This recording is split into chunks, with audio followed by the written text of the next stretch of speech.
It appears that a quorum is present. I'd like to call to order this meeting of the Texas Pension Review Board. Just a word of note. Thank you.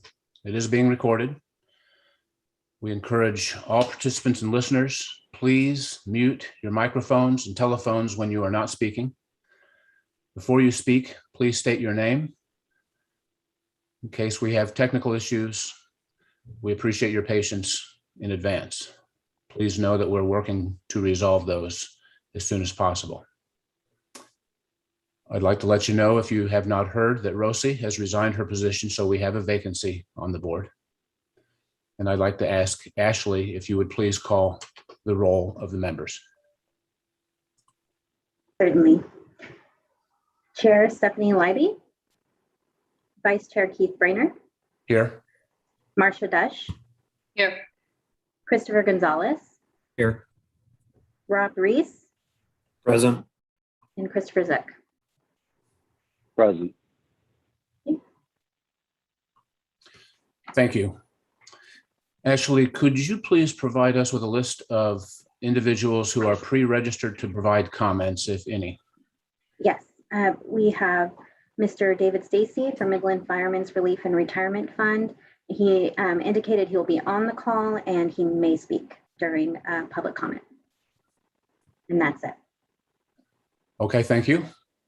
So David, if we call your name, please let us know you're there. Are you there now, David? Are you within the sound of our voice? Yes. Thank you. If it arises that anyone else on the call wishes to speak, please know there could be a lag in the audio. And we will get back we'll have an invitation for public comments at the end of the meeting in case you're not able to speak when you want to.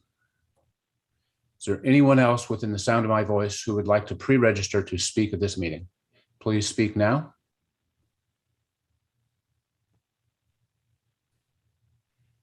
Hearing no one, we'll move on to the next item, administrative items. I'd like to entertain a motion to suspend reading of the minutes, please. So moved by Marcia Dush. Second. Christopher Zook. Thank you. Marcia moves, Christopher Zook seconds to suspend the reading of the minutes. Is there discussion or any corrections?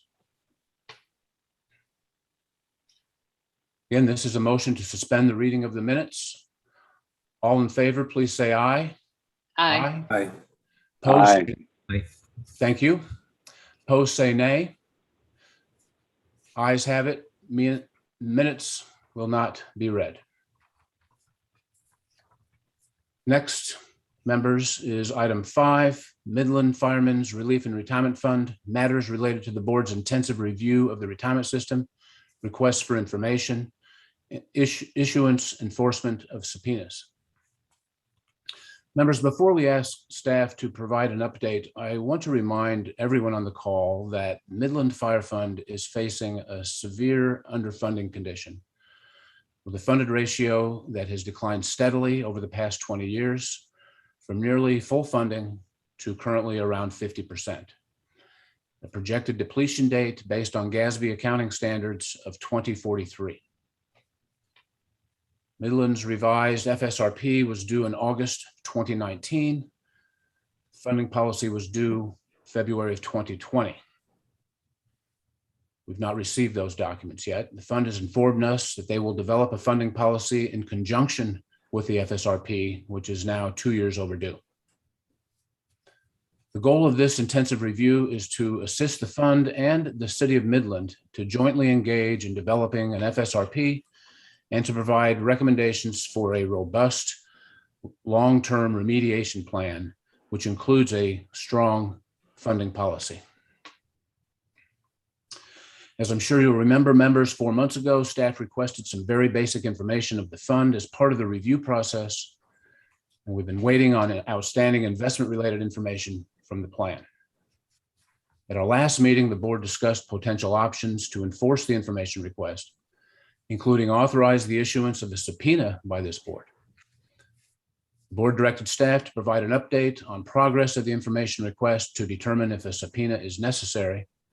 And that brings us to today. I'd like to call on our staff members, Anu and Robert Munter, to provide an update from here, please. Anu, you have the floor.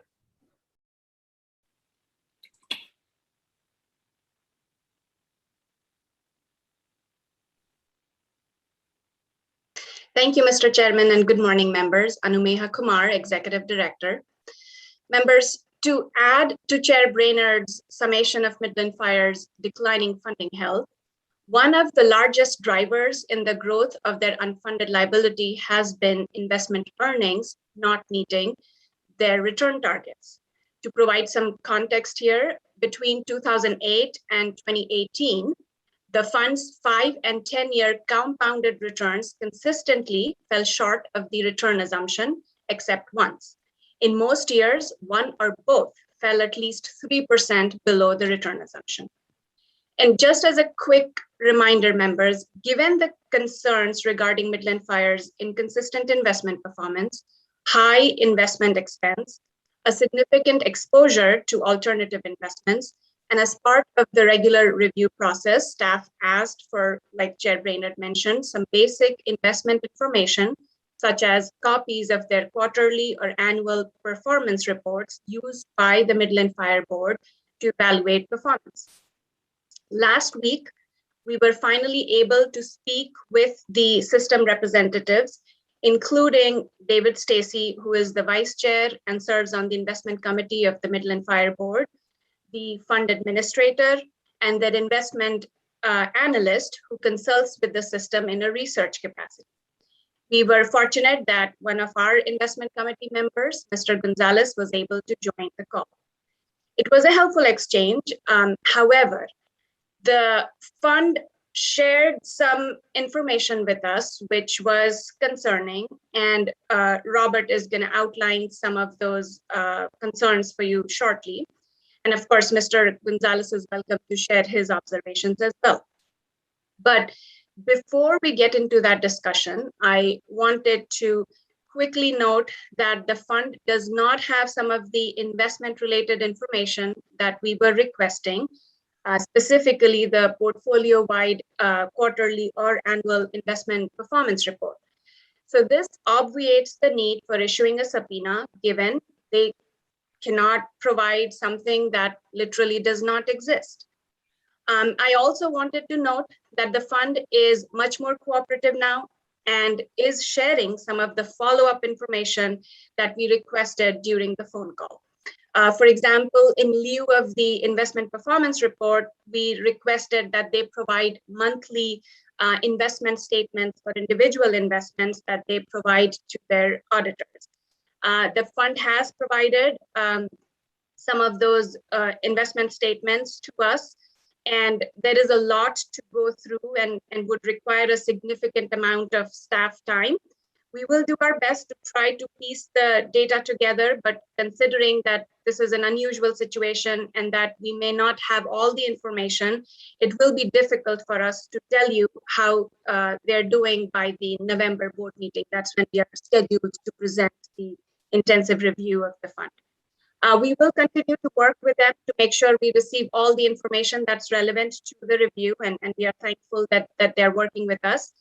And I will now turn it over to Robert to outline some of the key takeaways from the phone call. And of course, I'm happy to answer any questions that you may have at this point. Thank you. If there are no questions for Anu, we will have opportunities for questions. Robert Munter, please. All right, thank you. And thank you, Anu, and good morning, board members. So again, my name is Robert Munter. I'm the investment analyst here at the Pension Review Board. I will provide an update on what we have discovered from the various documents provided by Midland Fire and our recent phone conversation with them. My update will cover 3 broad sections: investment program monitoring, governance, and resources. For the first section of investment program monitoring, there are concerns that we have identified in how Midland Fire monitors their investment program as a whole. As Anu mentioned, there is no portfolio-wide investment performance monitoring monthly, quarterly, or annually. This is a critical and basic information that is required for a pension board to manage investments and ensure investment objectives are met.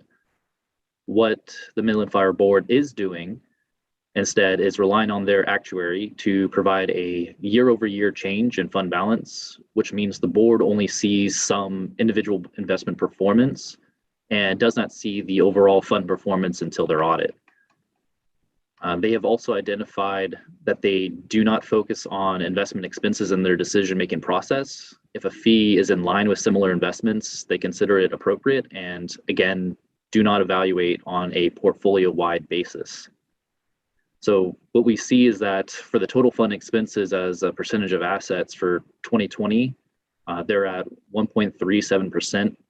And this number has fluctuated as high as 1.9% in 2019. And compared to Texas peers, they are generally 2 to 3 times higher and the highest among any TELFR plan. And this is important because one thing from the CFA Trust Institute's Trustees Primer makes a very clear point regarding how trustees' decisions can impact investment programs. And it makes the point that you will exercise little influence over the outcome of most aspects of the fund's investment program. Markets move in ways that are inherently unpredictable. And a key element that the fund's investment performance over which you actually do exert considerable control, however, is the issue of fees and expenses. Now, for their liquidity management, they only look at cash flow expectations for the next year or two and use that to know how illiquid they can be. So no formal metric is used for determining liquidity. These concerns are elevated by the fact that they are invested in more complex, generally opaque investments such as real estate and alternative investments that demand more time investment in researching and monitoring. And then for their asset allocation, Midland's fund has had a large shift in investment since 2019. Based on their 2020 audit, they had roughly 20% in cash because of various investment liquidations.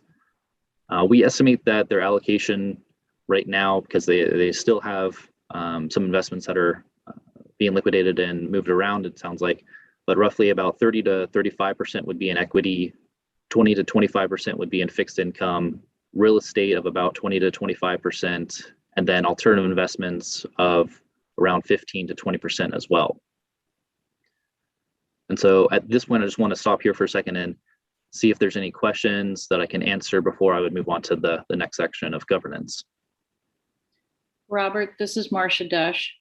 So in evaluating performance, do they look at individual assets on a periodic basis? If they're not doing portfolio analysis, are they doing analysis? Is the board reviewing performance at each meeting of a particular asset?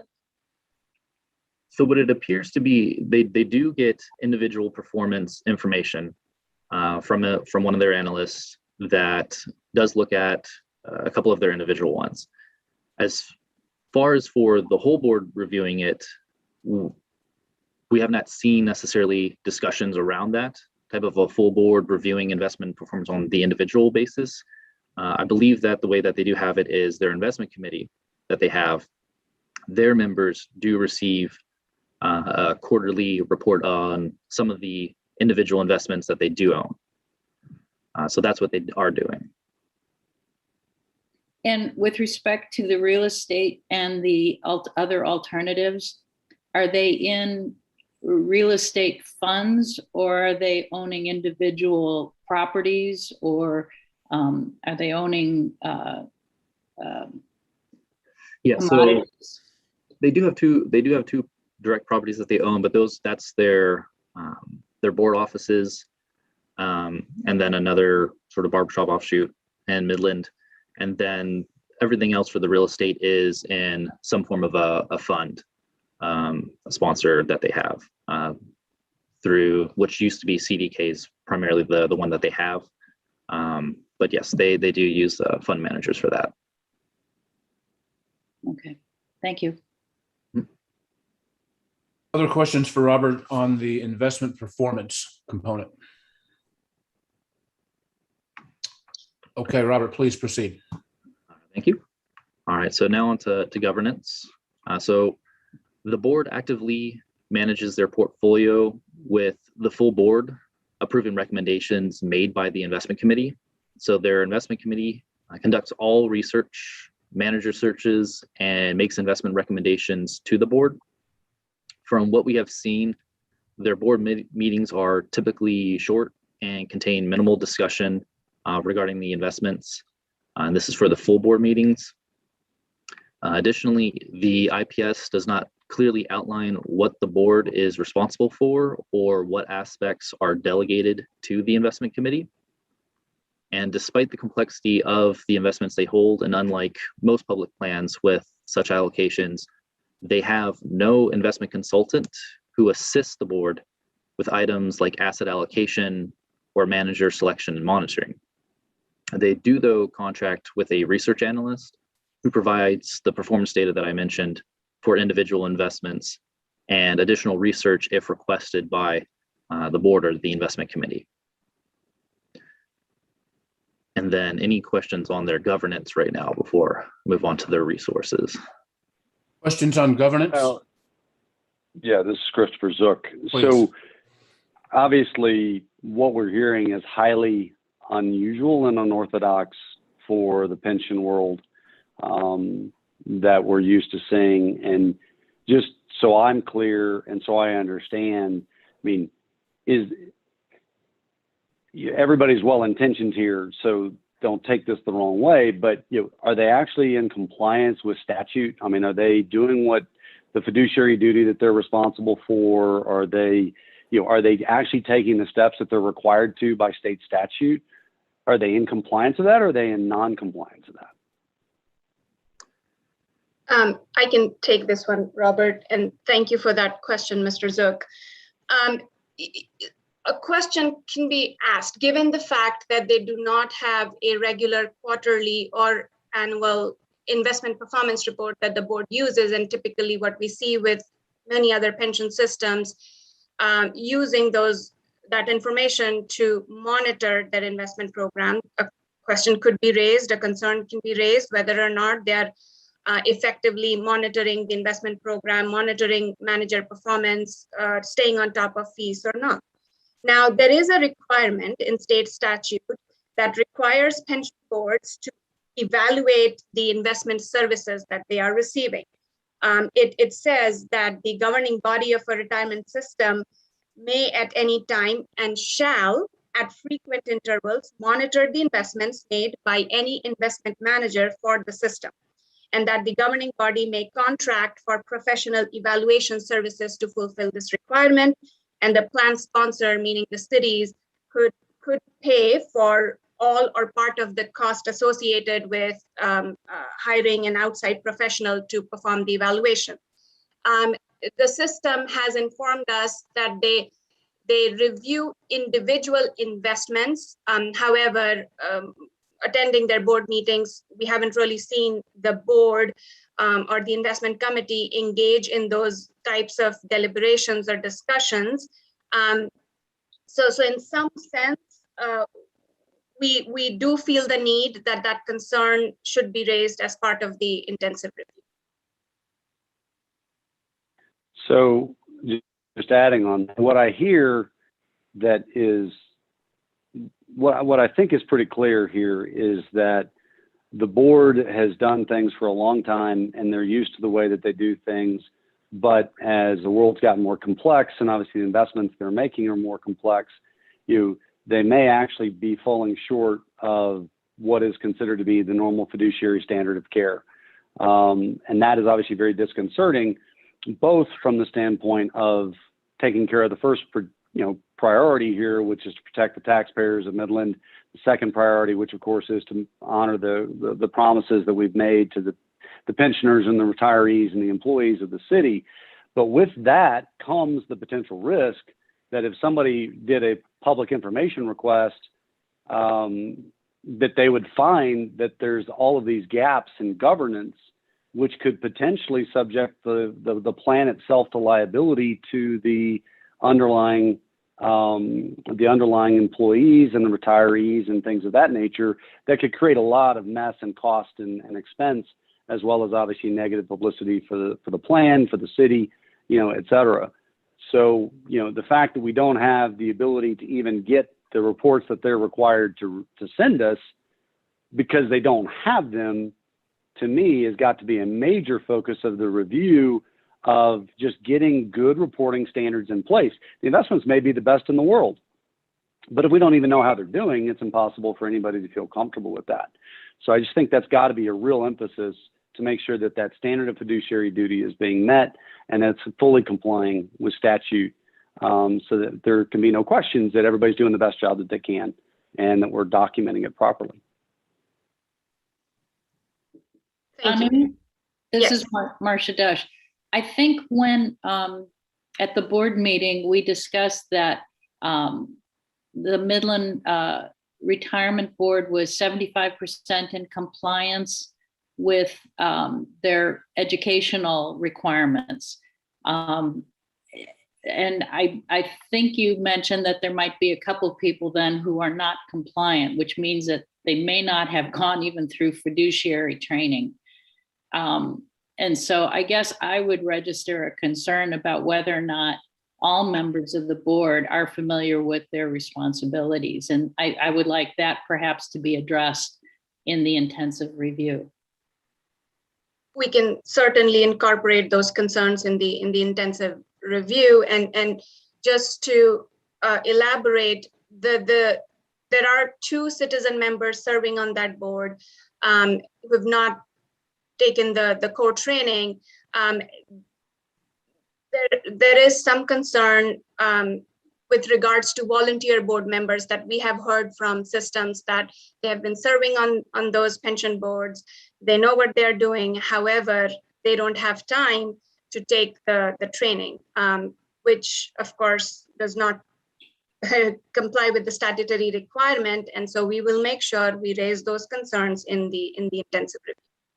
Yeah, I think that is really this is Marcia Dush again. That's a really invalid concern when you're taking 12 or 14% of employee payroll and contributing it to the fund, and the city is contributing something like 22% into the fund. Over like 36% of payroll is going into this fund. And if you're going to it's $80 to $90 million. If you're going to be managing $80 to $90 million, you need to have people on the board who are compliant with the education. And Marcia, this is Christopher. I'll be a little bit more blunt. If somebody doesn't have time to do the training, they don't have time to serve on the board, and they need to step off the board. That's just that's. There's no question that they have a responsibility to the people that they're serving to actually take the time to do their job. So yes, I agree with you. I'll be a little more direct. So thank you. I agree. Yeah, agreed. thank you. Other questions for Robert on governance? I do have, and this is Rob Reese. I have one question coming at this as the member of a public retirement system. I have a set of expectations for how that system monitors investment performance and evaluates fee structure for any investment decision that they make. And I'm also aware of how my system keeps me up to date with monthly performance and get us some insight into their decision making through public board meetings and the like. Do we have a sense of the level of awareness of the members of this plan? Just in terms of, is information being shared with them as to how investments are performing? I don't know that could happen if the information doesn't exist, but do we have a sense of the members' awareness of sort of this lack of responsibility that we're seeing here? Thank you, Mr. Reese, for that question. To put it simply, no, we're not aware if they're reaching out to the plan members, informing them of how their investment program is doing. What we do know from observing some of their board meetings is that there are some city officials who serve on that pension board as well. And they were asking for similar information that we are asking.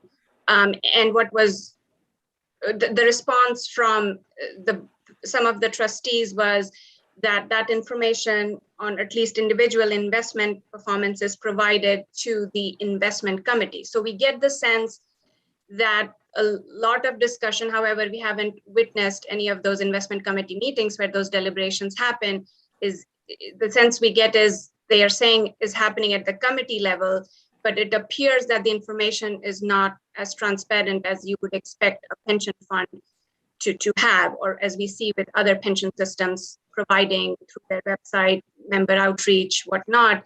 They've also expressed concerns that they have a very small staff. I believe they have a staff of 2, so they do not have enough resources. Could be part of the reason why, but it doesn't appear that their information is easily accessible for plan members as far as investments are concerned. Anu, this is Marcia Dush. 2 comments there, or one question. First is that these people are not, the members are not covered by Social Security. Is that correct? That is correct. So just to the rest of the board, please remember that this retirement fund is the sole pension for these members. They cannot count on, they may have had other employment, may be entitled to some spousal benefits or something from Social Security, but for all intents and purposes, this is their sole, they have to look to this fund for their sole retirement benefit. And then the second comment I would make, again, I would echo Christopher Zook's comment there about the small staff. You got 80 or 90 million dollars under investment. You're taking over a third of payroll into this plan. If you don't have time to manage it properly, then you should look to other people to manage it. Thank you, Marcia. Other questions for staff on governance? I have one question, please. With regard to that staff size, is that staff dedicated to this fund, or is that city staff who also work on other things? It's our understanding that the staff is dedicated to this fund, or at least one of the 2 staffers they have is dedicated to this fund. Thank you. I'm not quite aware of the status if the other second staffer that they have is part-time, full-time, but we do interact with Ms. Crow, who is the primary contact for us over at the fund. Thank you. Robert, did you have more on governance? No, thank you. Any other questions on governance? Otherwise, we'll move on to the third item, please. All right. Okay. So for the third item, it's just covering the resources. So for Midland Fire, has frequently raised the issue that they are a small fund with limited staff, and as Anu mentioned, we believe to be the 2 employees. They have expressed difficulty with meeting our information requests and needed several months to do so because of the fact that they were busy finalizing their annual audit. Midland does contract with an actuary and CPA for their valuation and audit, but they have not taken advantage of outside expertise in other common areas, especially for a smaller fund without a dedicated investment staff and a very sophisticated asset allocation. As mentioned before, they did hire an investment analyst in 2019 to perform the investment practices and performance evaluation, including to provide data on individual investments, but the analyst does not perform the role of an investment consultant. Finally, Midland Fire has been submitting incomplete and inaccurate investment returns and assumption reports, which is a statutorily required report. They have noted that the return info is not being calculated correctly, which is an issue that has persisted for years and is something that they need to improve. This does conclude my updates that we have for this board meeting. So I'll take any additional questions that we have on the resources or any other questions that the board has. Other questions for Robert or Anu on Robert's observations? I don't have questions at this point, but I do have a couple of comments. As Anu mentioned, I did join the call last week, and I was able to ask questions along the way and engage in the conversation. Unfortunately, when the call ended, I was left with more concern rather than more comfort about some of the comments Robert just explained. Specifically, my concern was regarding the accuracy of the system's historical reporting based on the comments provided by the vice chair in responses to our questions. I also have concerns, and I think Robert elaborated on these things, but I'm just confirming that I also observed similar viewpoints. I have concerns about best practices, specifically as it relates to performance reporting, both at the consolidated level as well as at the individual line item level.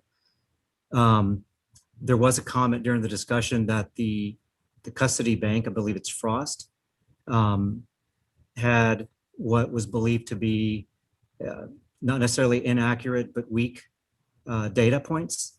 And so they were not a good source of gathering data to go back and recreate historical performance, which is of great concern to me.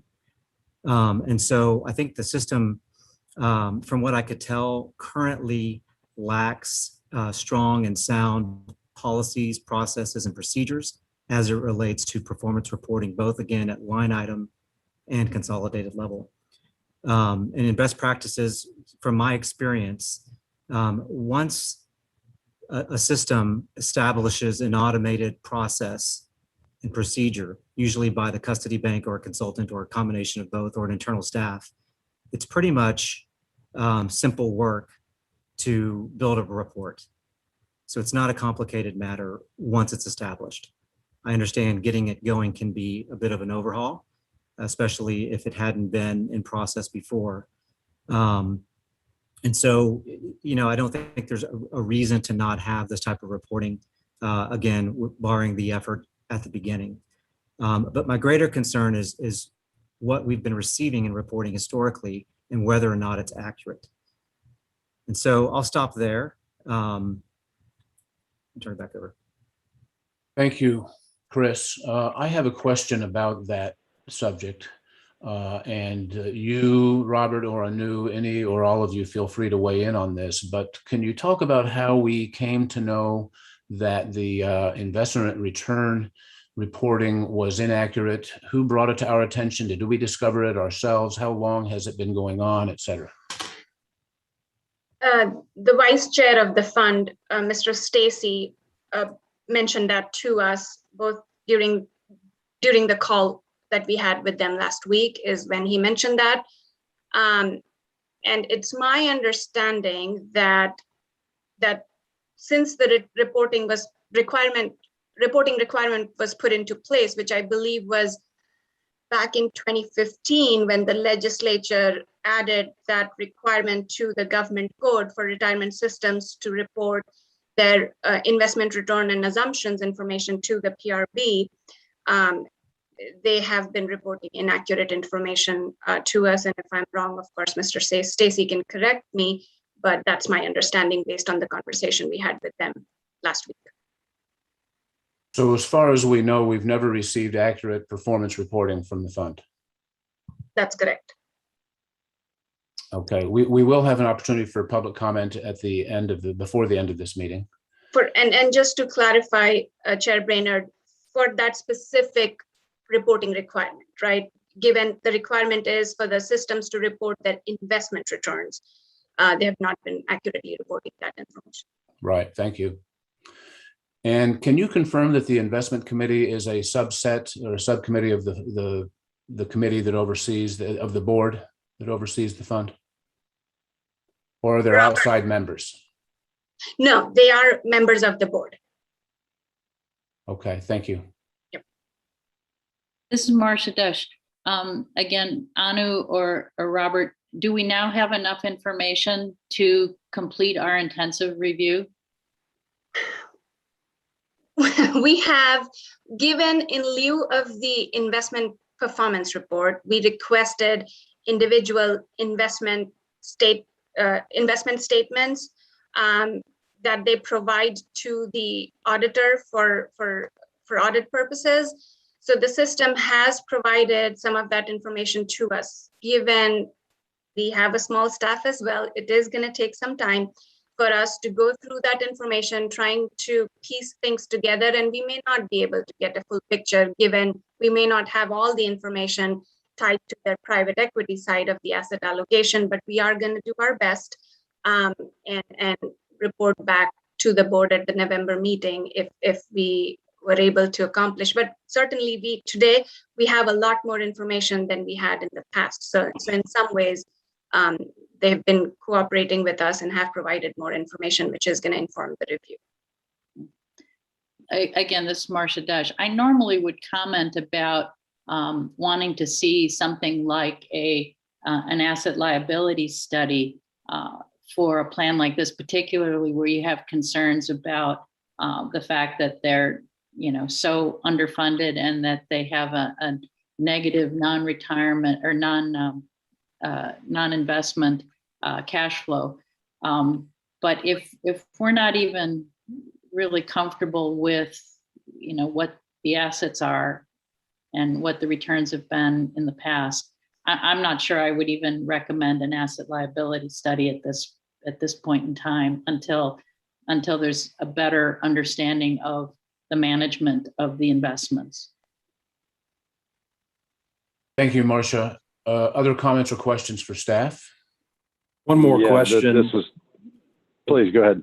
Rob? For some context with the TELFRA plans, I'm aware again as a member of a large statewide system, the use of consultants from along the spectrum, discretionary to non-discretionary, are used, and that may vary from one asset class to another.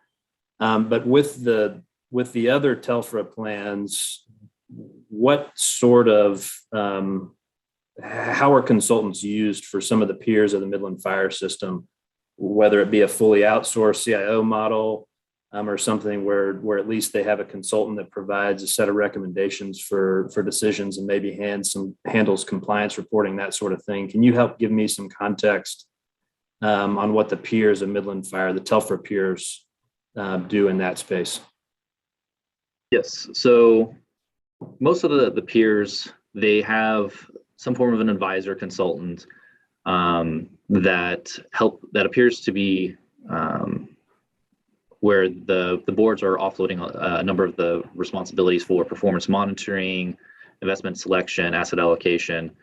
And additionally, though, a lot of the other TELFRA peers are less complicated asset allocation wise, to where they aren't really in real estate or alternative investments. So they're sticking more to, general equities and fixed income.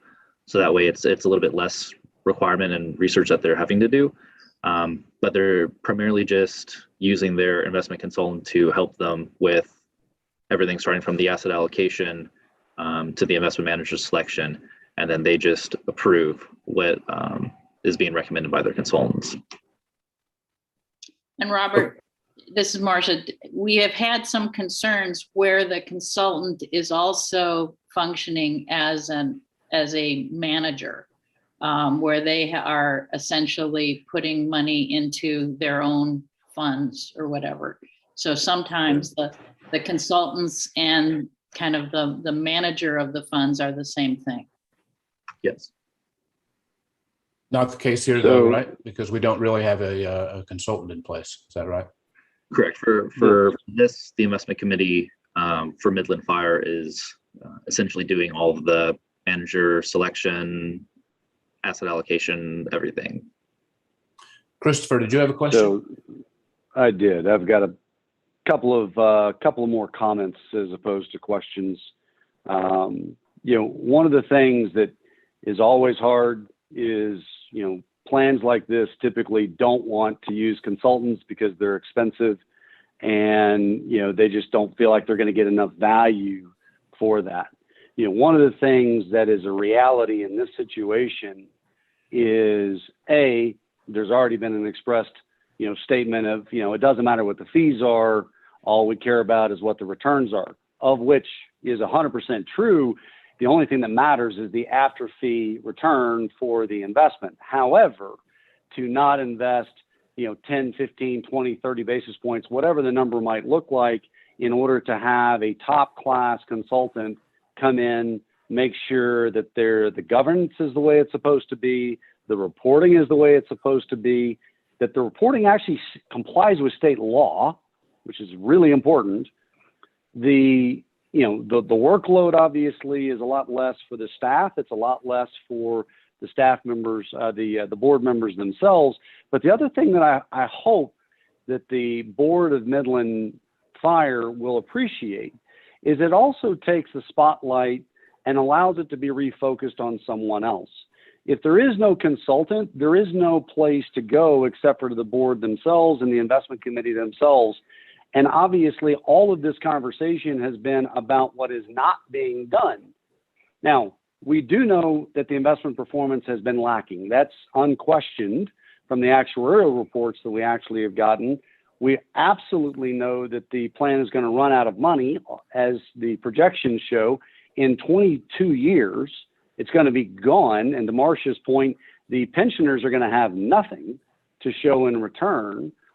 Well, the advantage to the board, the advantage to the investment committee, the advantage to the city of having a consultant come in here, make everything transparent and clear, and to give advice and counsel, which the investment committee can choose to take or to reject. That's up to them, but at least they'll have better information.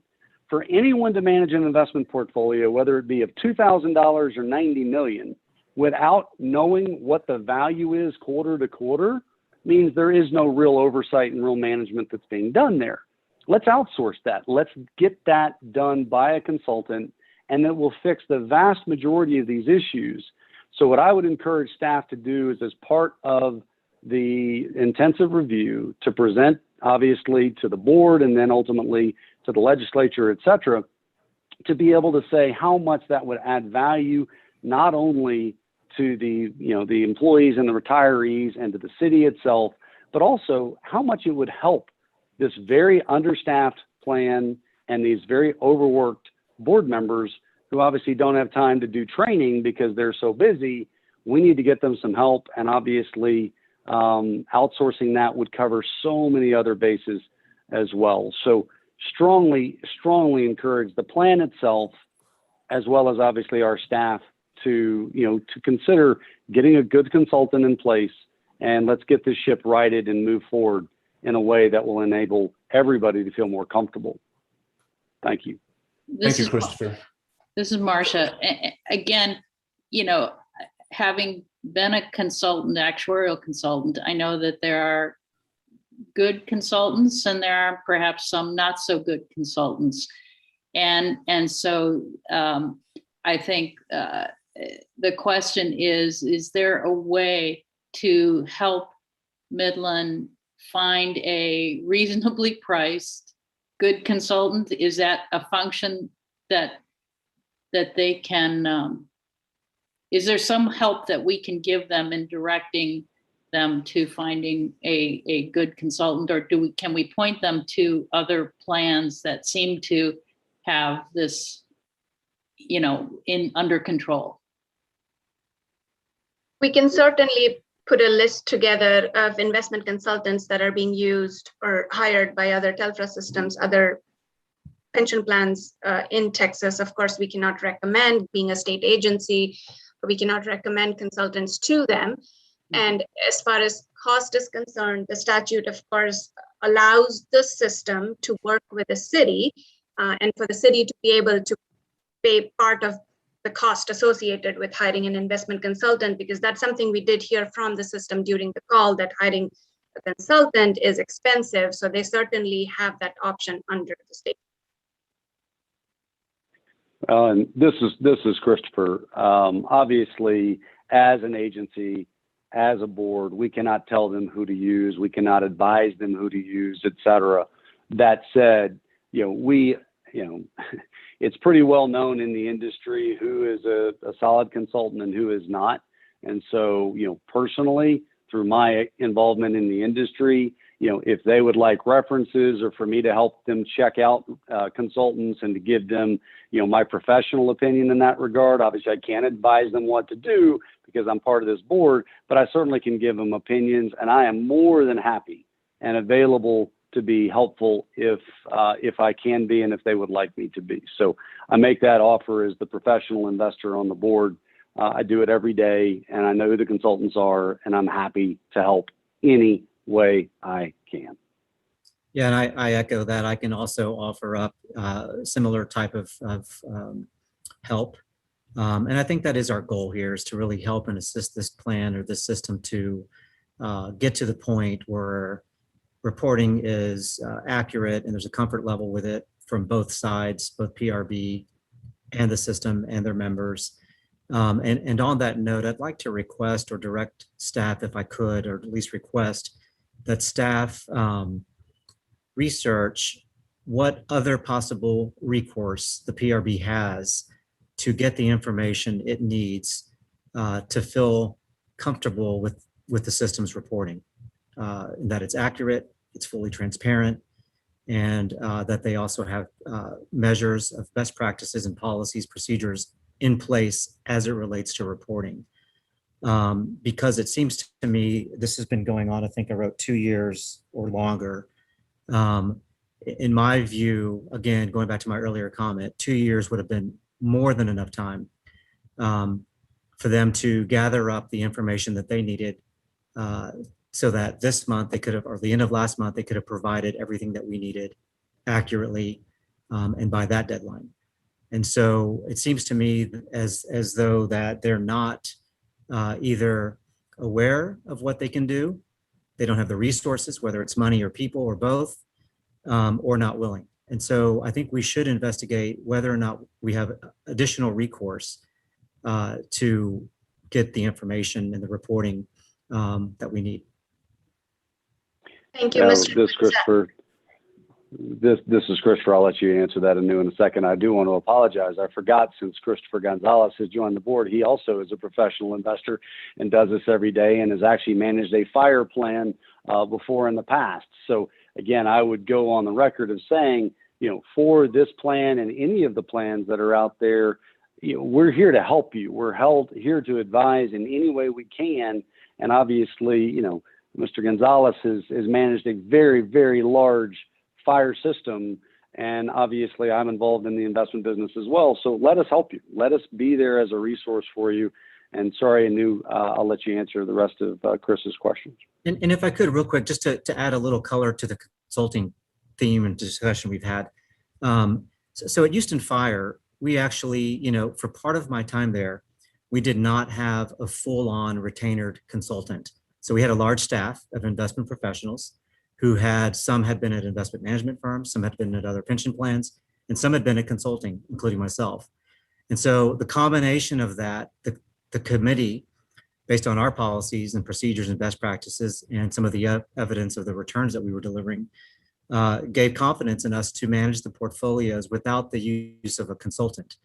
That said, we understand that we're human, me and my team, and we actually asked for a budget so that in the event that there was an area of expertise that we lacked, we could reach out to a consultant, a specialty area, whether it's real estate or hedge funds or whatever it may have been at the time. Or if we wanted checks and balances, if we thought, hey, this seems like a great idea, but we really need an outside party to kick the tires on it as well and to test our theories before we make a recommendation and ultimately make a commitment. And so, I don't think it hurts to always have sort of that extra someone in your ear just to provide advice. And so, to Christopher's comment, committee can have someone there who can do that for them. They can take it or leave it, but at least there's this record of we did everything in our power to make sure that we fully understand the decision that we're about to make. And in our view, we're making the right decision. When you don't do that, I think you lead yourself to a lot of fiduciary liabilities. Because then it's not about the actual result of the decision. It's about the process that you did or didn't go through to make that decision, which is, I think, where most liability issues come to play. And on that note, here at Lyondell, I manage also a very large defined contribution plan. And in that space, there's a lot of litigation going on, and most of it surrounds fees and decision-making. And so we are like to the T with the I's dotted and the T's crossed about how we make decisions for the funds that we offer in those DC plans, because it's an extremely litigious area.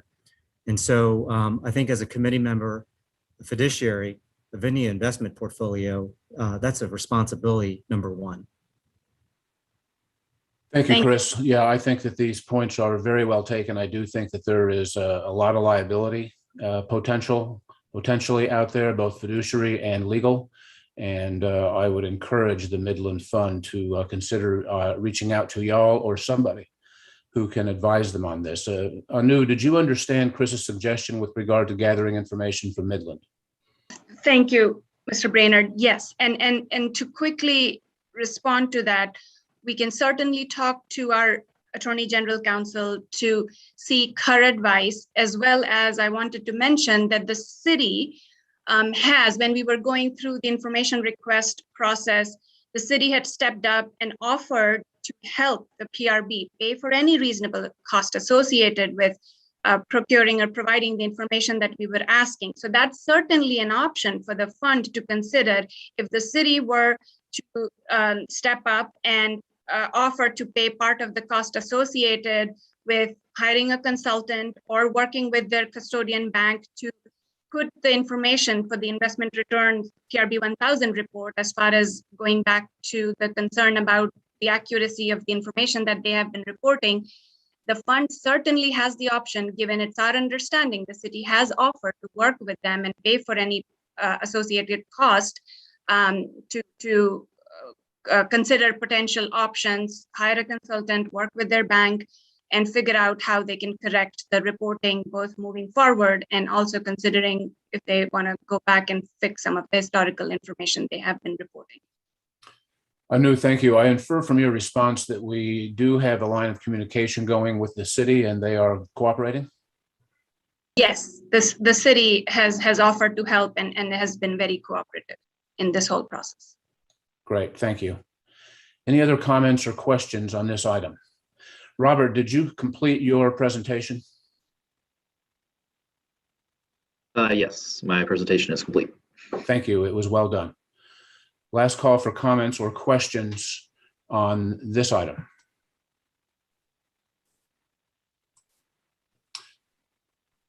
All right.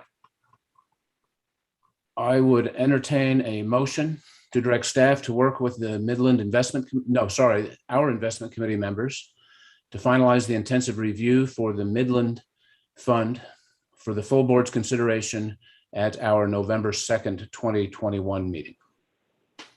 So moved, Christopher. Second, Chris. Been moved by Christopher, seconded by Chris. Again, this is a motion.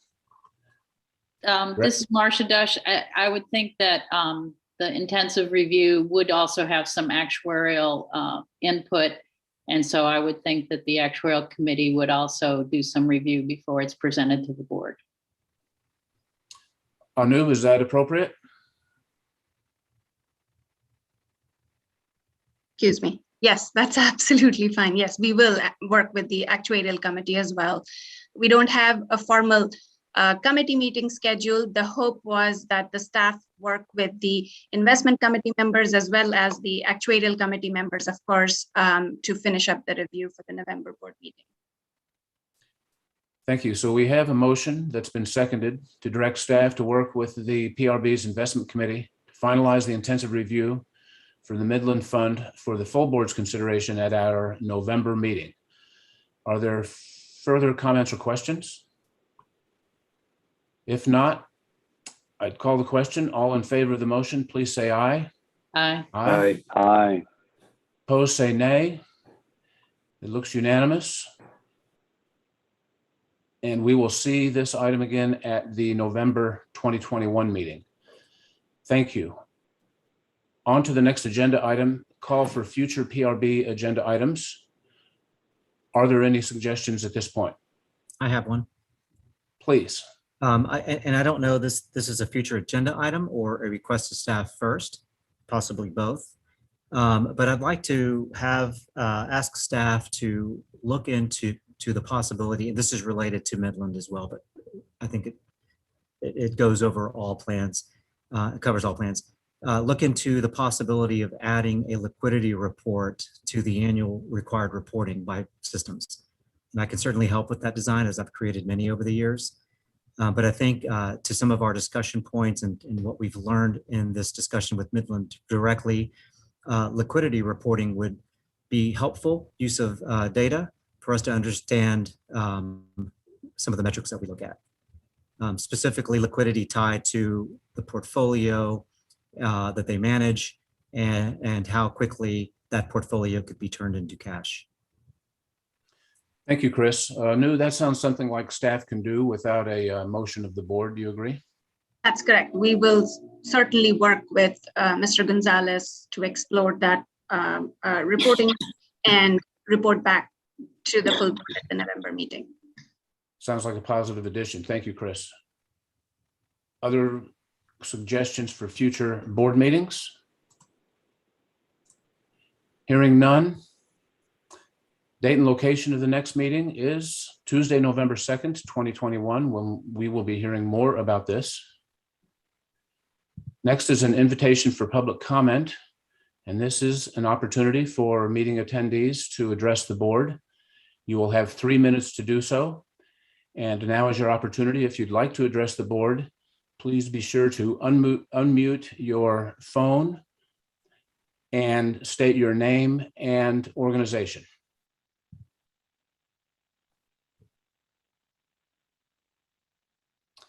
Is there anyone who wishes to address the board at this time?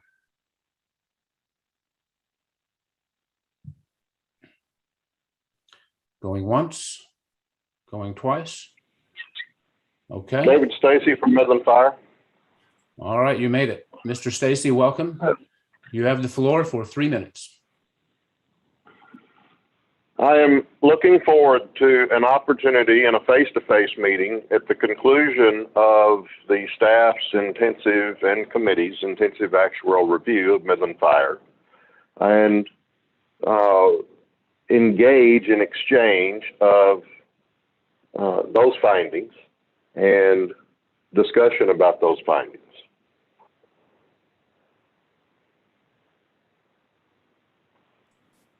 Thank you, Mr. Stacy. Is that the entirety of your comments right now?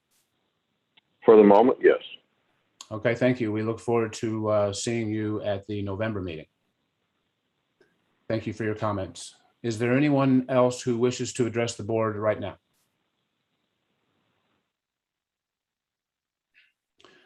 Hearing no one, seeing no one, I would move to adjourn this meeting. So moved. Christopher? Second, Chris. All right. Members, thank you. If not before, Everybody have a great day.